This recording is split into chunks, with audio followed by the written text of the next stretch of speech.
बड़ी खबर से आगे बढ़ते हैं, कुछ और अहम खबरों का भी रुख करते हैं। सबसे पहले बात करते हैं कोलकाता की। कोलकाता में गैस का पाइप जोड़ा जा रहा था और आपको बताया तभी ड्राइवर ने गाड़ी चला दी। इसके बाद की तस्वीर सोशल मीडिया पर वायरल हो गई है।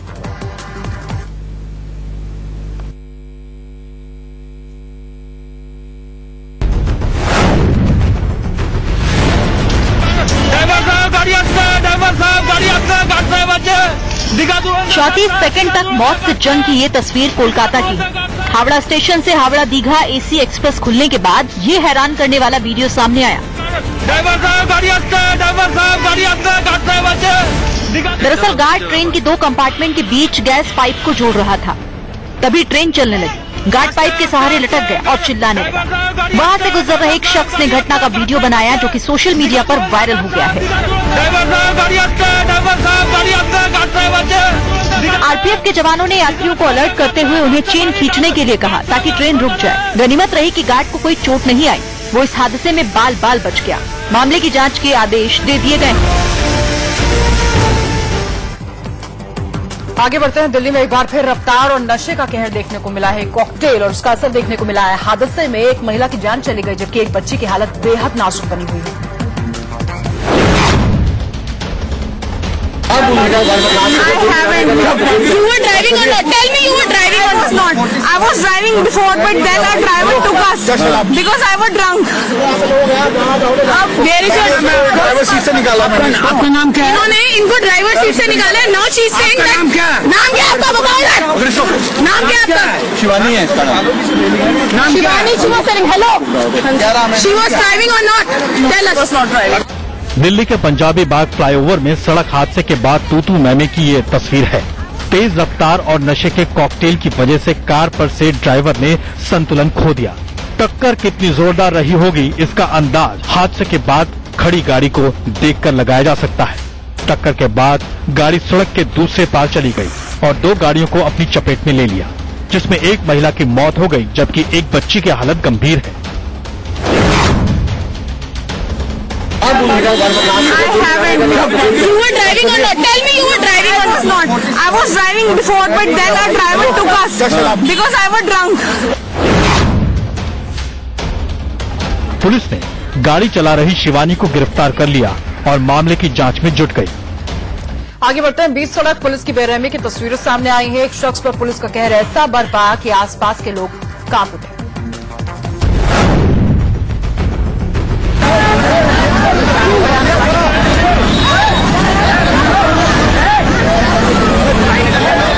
लात घूसों और डंडे से बेरहम पिटाई की तस्वीर सोशल मीडिया पर वायरल हो रही है।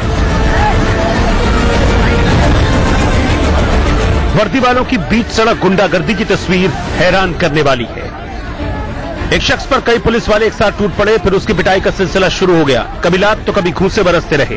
मार खा रहा शख्स कराता रहा, चीखता रहा और पुलिस वालों का कहर बरपता रहा। ये तस्वीर अलीगढ़ के ग्लास इलाके की है। गोराई पुलिस चौकी में तैनात दरोगा और सिपाहियों ने इस शख्स को बीच बाजार पकड़ लिया। बेरहम पिटाई देख आसपास के लोगों ने विरोध किया तो पुलिस वाले भड़क गए। काफी देर पिटाई के बाद पुलिस वाले इस शख्स को खींचते हुए अपने साथ ले गए। मौके पर मौजूद लोगों में से किसी ने वर्दी वालों की बेरहमी का वीडियो मोबाइल में कैद कर लिया। बताया जा रहा है कि लूट और चोरी के मामले में पुलिस इस शख्स की तलाश कर रही थी। इसके खिलाफ वारंट भी जारी किया गया था। बाजार में इस पर नजर पड़ते ही पुलिस ने इसकी ताबड़तोड़ पिटाई की और गिरफ्तार कर अपने साथ ले गई। उधर यूपी के श्रावस्ती में चोरी के इल्जाम में मासूम को तालिबानी सजा सुनाई गई। पेड़ से बांधकर दबंगों ने जमकर पीटा।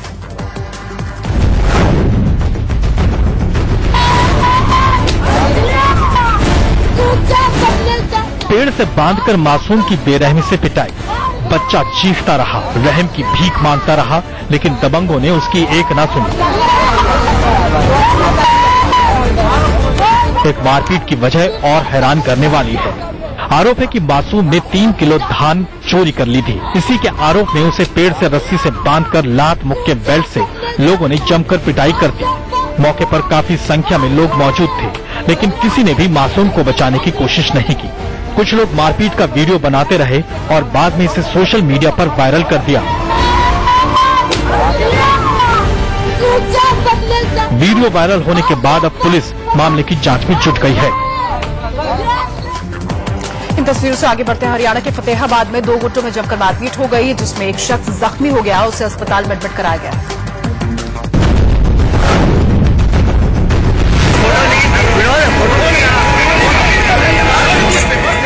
बीच सड़क पर मारपीट का ये वीडियो वायरल हो गया है। पुलिस की मौजूदगी में 2 गुटों में भिड़ंत हो गई। पुलिस जवान दोनों गुटों को शांत करने की कोशिश करता रहा। मौके पर काफी भीड़ जुट गई। तस्वीर हरियाणा के फतेहाबाद सिटी थाने की है। बताया जा रहा है कि कपड़ों की स्टॉल लगाने के लिए 2 दुकानदारों के बीच विवाद हो गया। इसके बाद दोनों पक्षों के बीच मारपीट हो गई। पुलिस की मौजूदगी में काफी देर तक मारपीट होती रही। बाद में पुलिस ने किसी तरह दोनों पर काबू पाया। इस मारपीट में एक दुकानदार घायल हो गया, जिसे अस्पताल में भर्ती करवा दिया गया है। पुलिस पूरे मामले की जांच में जुट गई है। 2 व्यक्तियों का आपस में कोई झगड़ा हो गया था, तो हमारे पास वो हॉस्पिटल में एडमिट है, उसका रुका है और आगे जैसे वो ध्यान देगा नियम अनुसार कार्रवाई अमल में लाई जाएगी। खबर से आगे बढ़ते हैं। यूपी के मुजफ्फरनगर में पुलिस के सामने पिटाई का वीडियो सामने आया है। तस्वीरें हम आपको दिखाने जा रहे हैं। मुजफ्फरनगर के कोतवाली थाने के भीतर की ये तस्वीरें हैं, जहां एक महिला की जबरदस्त तरीके से पिटाई की जा रही है। कुछ महिलाएं उस पर टूट पड़ी और थप्पड़ घूंसों से मारना शुरू कर दिया। थाने के भीतर यह हंगामा देख पुलिस वालों के हाथ पांव फूलने लगे। उन्होंने जैसे तैसे महिलाओं के चंगुल से उसे आजाद कराया है, छुड़ाया है। दरअसल एक प्रेमी युगल सुरक्षा की गुहार लगाने के लिए थाने पहुंचा था। वहां प्रेमिका के घर वालों ने उन पर हमला कर दिया। दोनों की जमकर पिटाई की गई। बाद में पुलिस ने हमलावरों को छोड़ प्रेमी को ही हिरासत में ले लिया।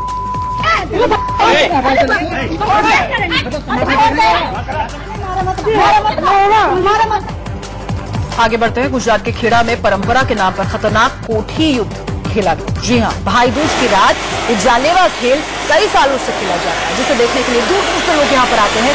2 मोहल्ले भावसारवाड़ और काछियावाड़ के लोगों के बीच ये खतरनाक खेल खेला जाता है, जिसकी तस्वीरें हम आपको दिखा रहे हैं। कई महीने पहले से इसकी तैयारी शुरू हो जाती है। कोठीनुमा पटाखे से ये खेल खेला जाता है। हाथ में पटाखे लेकर घंटों तक ये खेल यूं ही जारी रहता है। ये खेल जानलेवा साबित हो सकता है, मगर लोग इस खेल का आनंद लेते नजर आते हैं।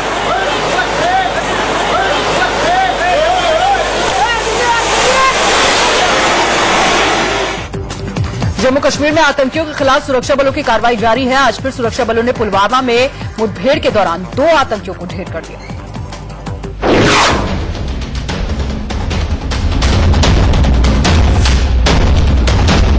ऑपरेशन ऑल आउट के जरिए घाटी में आतंकियों के खात्मे का सिलसिला जारी है। इस कड़ी में सुरक्षा बलों को पुलवामा में बड़ी कामयाबी मिली। जवानों ने मुठभेड़ के दौरान 2 आतंकियों को मार गिराया। ये दोनों आतंकी पुलवामा के टिक्केन इलाके में छिपे थे। खबर मिलते ही राष्ट्रीय राइफल्स और सीआरपीएफ ने ऑपरेशन चलाया। ऑपरेशन के दौरान इलाके की इंटरनेट सेवा बंद कर दी गई। खुद को घिरा देकर आतंकियों ने फायरिंग शुरू कर दी। जवाबी कार्रवाई में जवानों ने दोनों आतंकियों को ढेर कर दिया। दोनों आतंकियों की पहचान लोकल्स के तौर पर हुई है। एक की पहचान वाजिद और दूसरे की लियाकत अहमद के रूप में हुई है। दोनों ही पुलवामा के रहने वाले थे। मारे गए आतंकियों के पास से एक इंसॉस और एक असॉल्ट राइफल बरामद की गई। इससे पहले शुक्रवार शाम भी पुलवामा के ही त्राल में सुरक्षा बलों ने एक जैश आतंकी को मार गिराया था। खबर से आगे बढ़ते हैं। जम्मू कश्मीर में पाकिस्तान के सीजफायर उल्लंघन का सिलसिला जिसे थमने का नाम नहीं ले रहा है। सीमा पार से की गई नापाक फायरिंग में एक जवान शहीद हो गया। जम्मू के सुंदरबनी सेक्टर में आज सुबह पाकिस्तान ने बिना किसी प्रोवोकेशन के सीजफायर को उल्लंघन किया, बिना किसी उकसावे के फायरिंग शुरू कर दी। पाकिस्तान के हमले में सेना का एक जवान जख्मी हुआ, जो बाद में शहीद हो गया। वहीं पुंछ के भिम्बर गली सेक्टर में भी शुक्रवार को पाकिस्तान ने सीजफायर को उल्लंघन किया था, जिसमें बीएसएफ का एक जवान जख्मी हो गया था। अक्टूबर में पाकिस्तान की ओर से सुंदरबनी में घुसपैठ की कोशिश की गई थी, जिसे सुरक्षा बलों ने नाकाम कर दिया था।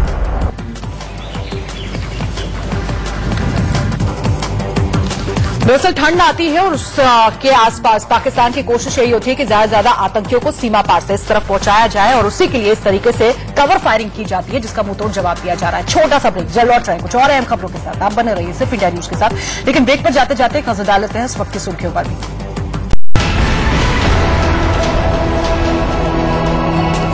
देश दिन भर में एक बार फिर से आपका स्वागत है। कुछ चुनावी खबरों का भी रुख कर लेते हैं। छत्तीसगढ़ में पहले चरण की वोटिंग के लिए चुनाव प्रचार का आज आखिरी दिन था। कांग्रेस अध्यक्ष राहुल गांधी ने पूरी ताकत इसमें झोंक दी। राहुल के निशाने पर रहे सीएम रमन सिंह और प्रधानमंत्री नरेंद्र मोदी। राहुल ने सीएम पीएम दोनों को ही भ्रष्ट बता दिया। कहा कि छत्तीसगढ़ में 5,000 करोड़ के चिटफंड घोटाले हुए हैं, लेकिन कार्रवाई इसमें कोई नहीं हुई। रमन सिंह के बेटे का नाम पनामा पेपर केस में आया, लेकिन यहां भी कोई कार्रवाई नहीं हुई क्योंकि सीएम और पीएम ने एक्शन नहीं लेने दिया। प्रधानमंत्री नरेंद्र मोदी पर इल्जाम लगाते हुए राहुल गांधी ने कहा कि देश के बैंकों के 12 लाख करोड़ रुपए 15 अमीरों की जेब में उन्हीं के बीच बंट गए। हम चाहते हैं कि वो 12 लाख करोड़ गरीबों, महिलाओं, युवाओं और आदिवासियों को मिले। तो छत्तीसगढ़ के चीफ मिनिस्टर का पुत्र का नाम जब पनामा पेपर्स में आता है तो उसके खिलाफ छत्तीसगढ़ में कार्रवाई क्यों नहीं होती? आपके चीफ मिनिस्टर भ्रष्ट है और मोदी जी भ्रष्ट है। आप 10 दिन गिनना, 1, 2, 3, 4, 5, 6, 7, 8, 9, 10 और 10 दिन के अंदर मैं आपको गारंटी करके कहता हूं किसानों का छत्तीसगढ़ में कर्जा माफ करके दिखा देगा। तो छत्तीसगढ़ के लिए मैनिफेस्टो में 36 वायदे और इधर 56 इल्जाम लगा दिए सीएम और पीएम।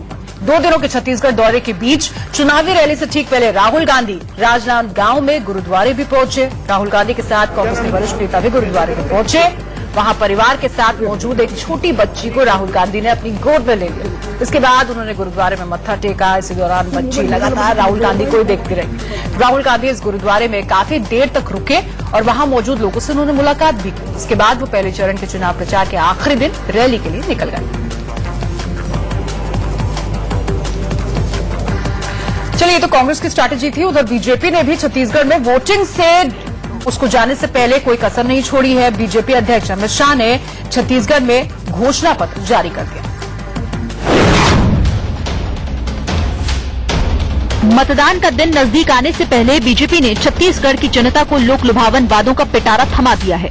बीजेपी अध्यक्ष अमित शाह ने रायपुर में पार्टी का घोषणा पत्र जारी किया, जिसे अटल संकल्प पत्र का नाम दिया गया। घोषणा पत्र के साथ अमित शाह ने इशारों में कांग्रेस को भी निशाने पर लिया।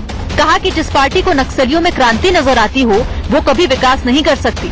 बीजेपी को शिक्षा, स्वास्थ्य, कारोबार के विकास में क्रांति नजर आती है। शाह ने कहा कि रमन सिंह की सरकार ने करीब करीब नक्सलवाद को खत्म कर दिया है। छत्तीसगढ़ में सबसे बड़ी उपलब्धि अगर रमन सिंह सरकार की है तो नक्सलवाद पर रमन सिंह सरकार ने नकेल कसने का काम किया है।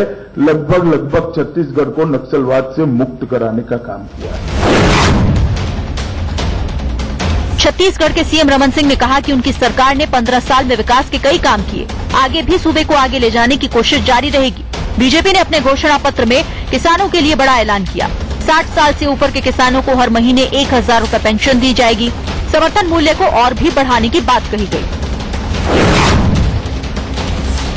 उस शिक्षा पर 1% ब्याज ऋण की बात हम कर रहे हैं। इसके साथ ही साथ जो छत्तीसगढ़ के किसानों के लिए और मजदूरों के लिए ये योजना हुई, 60 वर्ष से अधिक आयु के लघु सीमांत किसानों और भूमिहीन कृषि मजदूरों को 1,000 रुपया का पेंशन, अगले 5 वर्षों में किसानों को 2 लाख नए पंप कनेक्शन देने की योजना।